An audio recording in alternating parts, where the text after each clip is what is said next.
আপনার রাগের জন্য অন্য কেউ দায়ী নয়, আপনিই দায়ী।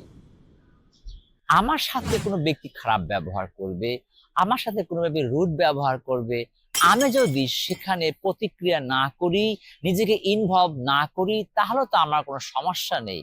যদি আমার নিজের উপর সম্পূর্ণ স্বাধীনতা বা নিয়ন্ত্রণ থাকে, তাহলে আমি কে আমাকে খারাপ মন্তব্য করলো, কে আমাকে কষ্টের কথা বললো, আমার তাতে কি যায় আসে? কারণ আমার রয়েছে নিয়ন্ত্রণ নিজের উপরে। আমি কোন কথায় রিয়াক্ট করব, কোন কথায় রিয়াক্ট করব না, সেটা আমার স্বাধীনতার উপর নির্ভর করে। তাই কোনো ব্যক্তি মনে করেন যে আপনাকে রাগ করাচ্ছে, এটা ভুল।